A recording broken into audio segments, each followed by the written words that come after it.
හොඳ කැරක්ටර් එකක් නම් අයර්ලන්තේ පුරවැසි භාවය ගන්නවයි කියන එක ඇත්තටම නැති. සිටිසන්ෂිප් ඇප්ලිකේෂන් ප්‍රොසෙස් එක පටන් ගත්තට පස්සේ ඇත්තටම ඔයාට අයර්ලන්තයෙන් පිට වෙන්න බැරිද? ඉතින් ඔය අයර්ලන්තේ ඉඳන් සිටිසන්ෂිප් එකක් ගැන හිතනවා නම් මෙන්න මේ වීඩියෝ එක ඔයාට ඉතින් මම මගේ එක්ස්පීරියන්ස් එක ස්ටෙප් බයි ස්ටෙප් ඔයාලට පැහැදිලි කරන්නම් කොහොමද වෙන්නේ කියලා. ඒ වගේම අනිත් විශේෂම දේ තමයි මෙන්න මේ ගැන නම් ගොඩක්ම කල්පනාකාරී වෙන්න ඕන. ඔයාලගේ ડોකියුමන්ට්ස් වල කිසිම මිස්ටේක් එකක් තියෙන්න බෑ. එහෙම වුණොත් ඔයාලගේ process එක තව ඩිලේ වෙන්න පුළුවන්. hello ඉතින් කොහොමද කට්ටියටම? ඉතින් මේ වීඩියෝ එක ගොඩක් වැදගත්. අයර්ලන්තේ ඉන්න ඔයාලා වෙනුවෙන්ම තමයි මේ වීඩියෝ එක කරන්නේ. ඉතින් කොහොමද හරියටම අයරිෂ් සිටිසන්ෂිප් එකට ඇප්ලයි කරන්න කියලා. ඉතින් තමන්ගේ මව් රට දාලා ආපු ඕනම කෙනෙක් ගිහින් තමයි තමන් දැන් ජීවත් වෙන රටේ පුරවැසිභාවය ගන්නවයි කියන එක. ඉතින් අයර්ලන්තේ පුරවැසිභාවය කියන එක ඇත්තටම අමාරු දෙයක් නෙමෙයි අනිත් රටවල් එක්ක කම්පෙයාර් කරද්දී. මොකද කිසිම එක්සෑම් එකක් ලියන්න ඕන වෙන්නේ නැහැ. දැන් සමහර අනිත් රටවල් වල නම් ලැන්ග්වේජ් එක්සෑම් එකක් හරි තියෙනවා. ඇත්තටම මෙහි කිසිම එක්සෑම් එකක් නැහැ. ඇත්තටම ඕන වෙන්නේ අවුරුදු 5ක ලීගල් රෙසිඩන්ස් එක විතරයි. ඒ වගේම විශේෂම දේ මේ තමයි විශේෂම දේ ඔයා හොඳ කැරක්ටර් එකක් මේන්ටේන් කරලා තියෙන්න ඕන සහ ඉදිරියටත් ඔයා මේන්ටේන් කරන්නම ඕන. අනිවාර්යයෙන්ම දේ. එතකොට මේ සිටිසන්ෂිප් එක ඇප්ලයි කරන්න තවත් විශේෂම දෙයක් කරන්න ඕන. ඉතින් අපි හිතමු කවුරු හරි හිතන් ඉන්නවා මේ අවුරුද්දේ මැයි හරි ජූනි හරි මේ සිටිසන්ෂිප් එකට ඇප්ලයි කරන්න. ඉතින් ඔයාගේ IRP කාඩ් එක තියෙන්නේ දෙසැම්බර් වෙනකන් විතරයි. ඉතින් දෙසැම්බර් වලින් එක්ස්පයර් වෙනවා කියලා හිතමු. ඉතින් ඔයා මේ සිටිසන්ෂිප් ප්‍රොසෙස් එක පටන් ගන්න කලින් මේ IRP කාඩ් එක අනිවාර්යෙන් රිනිව් කරන්න ඕන.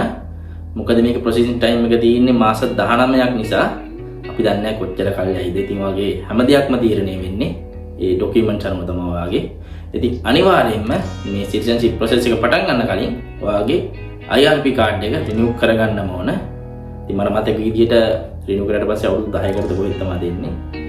ඒක නිසා අනිවාර්යයෙන්ම IRP කාඩ් එක රිනිව් කරගන්න. ඉතින් මේ තමයි සිටිසන්ෂිප් එක ඇප්ලයි කරද්දී ඕනම කරන ડોකියුමන්ට්ස්.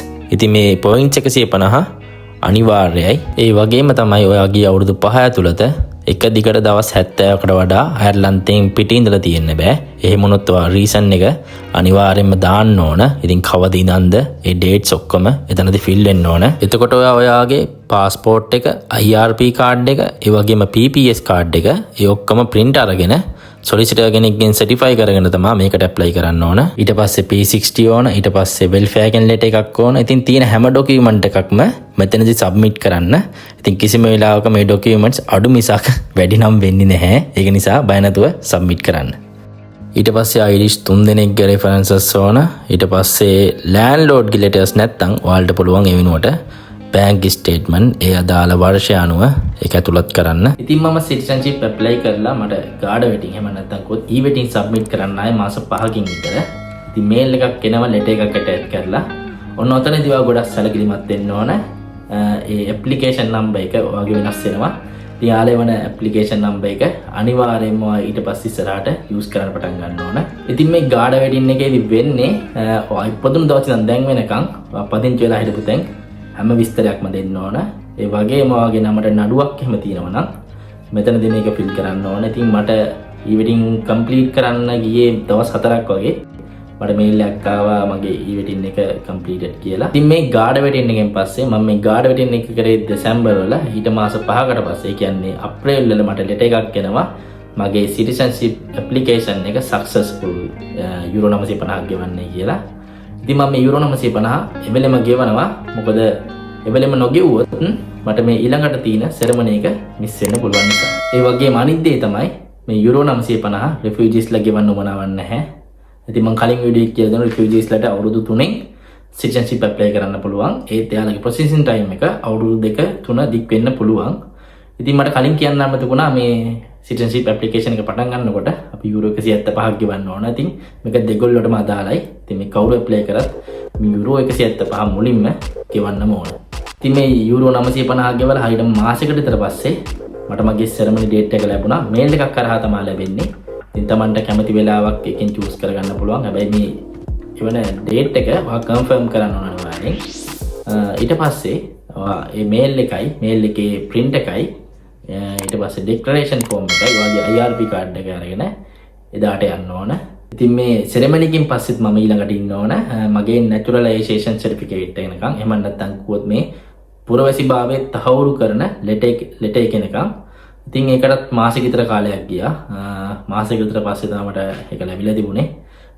සමහරු ඉන්නවා ඉතින් මාස 5 ඉන්න අයත් ඒක ලැබෙනකන්. ඉතින් ඒක ලැබුණාට පස්සේ තමයි ඔයාට පුළුවන් ඔයාගේ પાස්පෝර්ට් එකට ඇප්ලයි කරන්න. ඉතින් පාස්පෝර්ට් එකට ඇප්ලයි කරන්නත් යුරෝ 100ක් යනවා.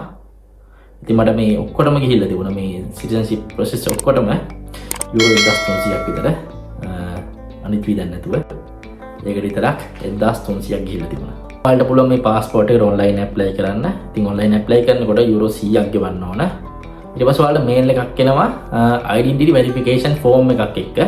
ඉතින් ඔයා ෆෝම් එක print කරගෙන ඔයා යන්න ඕන ළඟම තියෙන ගාඩි ස්ටේෂන් එකට ඔයාගේ IRB කාඩ් එක ඔයාගේ පාස්පෝර්ට් එකයි අරගෙන යාලා ඊට පස්සේ ඒක චෙක් කරනවා විනාඩි 10ක් විනාඩි 15ක් වගේ තමයි යන්නේ. යාලා ඊට පස්සේ ෆෝම් එක සයින් කරලා දෙනවා. ඊට පස්සේ ඔයාලට පුළුවන් මේක පෝස්ට් කරන්න ඔයාලගේ පාස්පෝර්ට් ඔෆිස් එකට ඒකේ තියෙන ඇඩ්‍රස් එකත් එක්ක.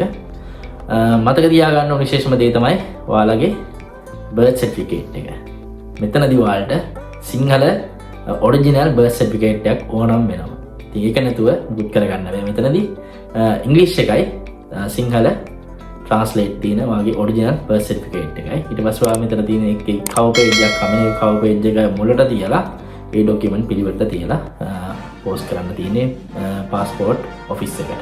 ඉතින් මේ ඔක්කොම ડોකියුමන්ට් යවුවට පස්සේ ඔයාට ඔයාගේ ඇප්ලිකේෂන් ප්‍රොසෙස් එක ඕනම වෙලාවක ට්‍රැක් කරන්න පුළුවන්. ඉතින් මොකක් හරි ඉෂුව එකක් තිබුණොත් යාලා ඉතින් අප්ඩේට් කරනවා. ඔයාට ඕනම වෙලාවක චෙක් කරන්න පුළුවන්. ඉතින් මේ සර්විසස් ගැන ඇත්තටම කියන්න ඕන මුලින්ම ගාඩි ස්ටේෂන් එකේ වුණත් විනාඩි 10න් 15න් මට වැඩි කරලා දුන්නා. අද ලංකාවේ දැනක් නම් අපි දවස් දෙකක් විතර යන්න ඕන වැඳගෙන. ඇත්තට මේ වගේ නෙමෙයි. ඇත්තට හොඳ සර්විස් එකක් දුන්නා. කවුරුත් හිටියේ නැහැ. කියන්නේ බෙල් එකක් ගහන්න තියෙන්නේ. ඔය මුලින්ම ගාඩි ස්ටේෂන් එක ගිහිල්ලා කවදාවත් බෙල් එකක් ගහන්න තියෙන. ඊට පස්සේ එක්කෙනෙක් එනවා. ඊට පස්සේ අපි ඩොකියුමන්ට් ඔක්කොම ඇතුළට කවුරුත්ම පේන්නේ නැහැ.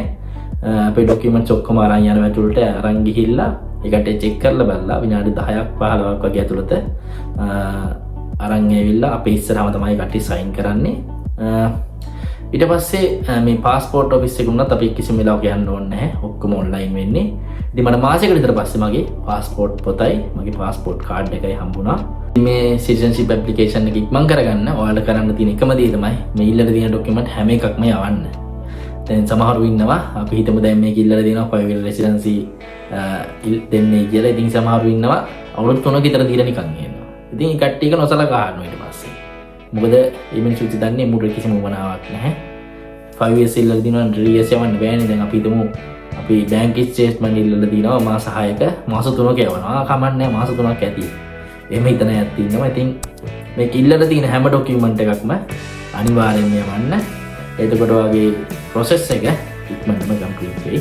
ඉතින් තවත් සමහරු කියන දේ තමයි මේ citizenship application process එක පටන් ගත්තට පස්සේ අයර්ලන්තෙන් පිට වෙන්න බෑ කියන එක. අත්තර මේ ඔක්කොම බොරු. ඔයාට ඕනම වෙලාවක අයර්ලන්තෙන් පිට වෙන්න පුළුවන්.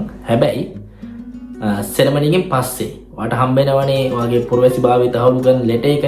අපි කියන්නේ naturalization certificate එක. එන්නේ certificate එක ඔයාට අතර හම්බෙලා ඔයා පාස්පෝර්ට් එකට ඇප්ලයි කරොත් තමයි ඔයාට යන්න බැරි. එහෙම නැතුව පාස්පෝර්ට් එකට ඇප්ලයි කරන්නේ නැතුව ඒ සර්ටිෆිකේට් එක ළඟ තියාගත්තයි කියලා කිසි ප්‍රශ්නයක් නැහැ. ඔයාට ඕනම තැනක ගිහින් එන්න පුළුවන්. හැබැයි ඔයා පාස්පෝර්ට් එකට ඇප්ලයි කරාට පස්සේ තමයි ඔයාට කොහෙවත් යන්න බැරි. මේ මාසික කාලයක් ඇතුළත. එහෙම නැතුව කිසිම ඉෂුව එකක් නැහැ. ඔයාට ඕනම වෙලාවක අයර්ලන්තෙන් පිට වෙලා ආයෙත් අයර්ලන්තෙට එන්න පුළුවන්. මේ වීඩියෝ කාලේට යූස්ෆුල් වුණා නම් ලයික් එකක් දාලා ෂෙයා කරන්න අමතක කරන්න එපා. ඒ වගේම ඔයාලට මොනවද දැනගන්න තියෙනවා නම් අනිවාර්යෙන්ම කමෙන්ට් එකක් දාන්න. එහෙනම් ඉතින් සුබ දවසක්.